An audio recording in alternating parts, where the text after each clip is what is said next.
Here's what Orissa looks like. 21 seats in Orissa. The BJP 13. That's down 1 since last time. That is a bit of a surprise, a bit of a shock. The BJP 7. That's a gain of 7 since last time. Congress losing, again getting decimated here from 6 down to 1. And let's have a look at the votes here. Votes in Orissa, 21 seats, BJD, Mr. Patnaik, 44%, gain up 7, and BJP 31%, and the Congress 16. We'll bring you the trends in a minute because this has been, Dorab, quite a decline in seats for the BJD. I think in the beginning you were forecasting like 16, 17, 18, that's 18 out of 21, now it's down to 14. But the real surprise, the increase in the BJP votes suddenly out of nowhere. They're now up to 31%. You know, it is the Congress votes, the Congress loss has moved entirely lock, stock and barrel to the BJP. Right, right. And Dorab, if the movement is so strong, if the trend has been so strong, you see it continuing in the same direction? That is what happens normally in elections?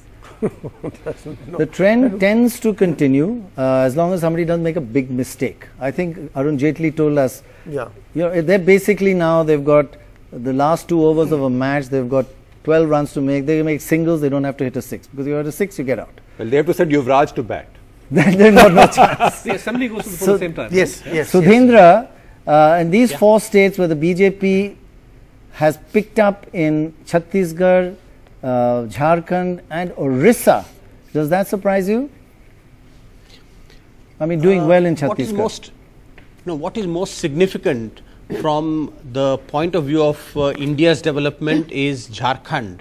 You know, Jharkhand is the richest mineral rich state, but you know, since its formation, it is one of the worst governed states, and 2004 onwards, the Congress has really played politics in such a dirty manner, misusing the governor, you know, putting in place a completely unrepresentative chief minister.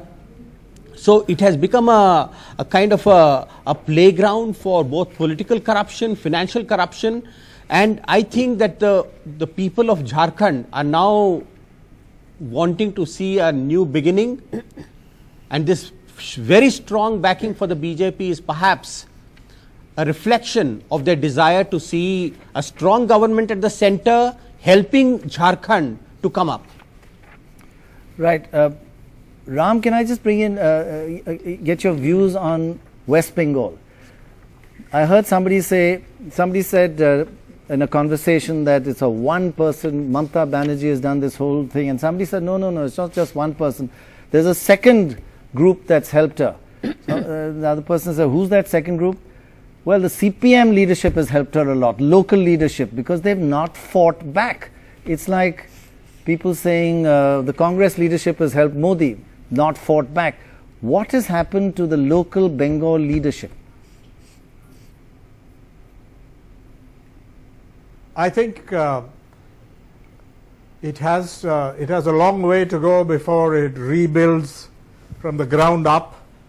It has been in retreat because of the offensive, also the strong arm methods of the Trinamool Congress with the state apparatus backing them up.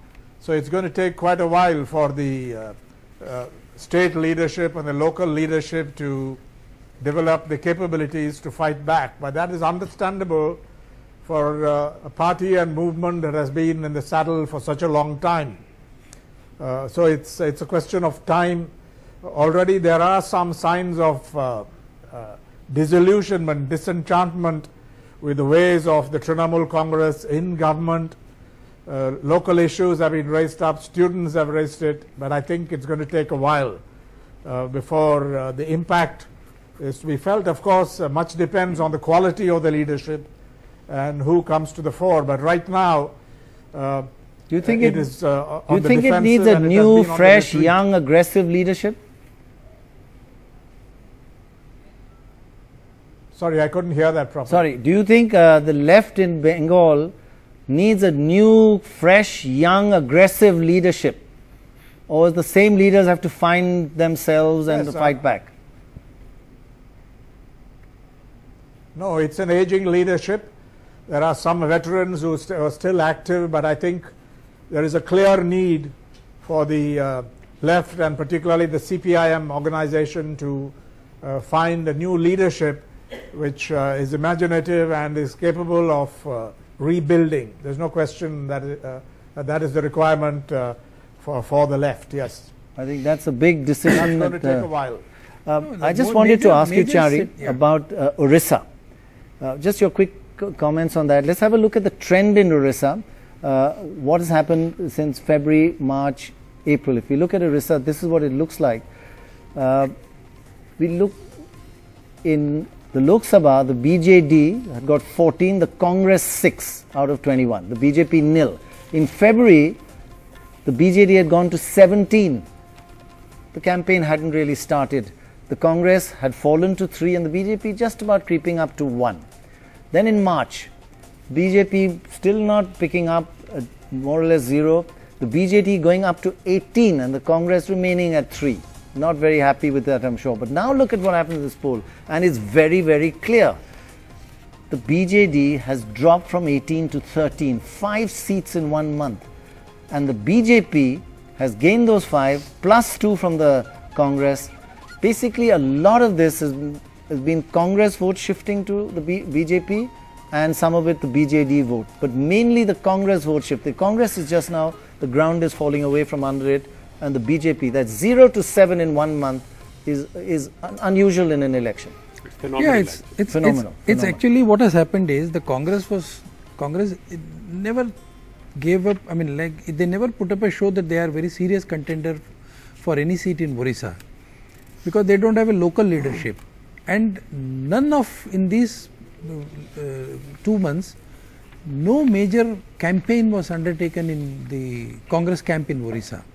In fact, some of the congressmen openly told us, some of the candidates practically wound up their offices and said, we are giving up.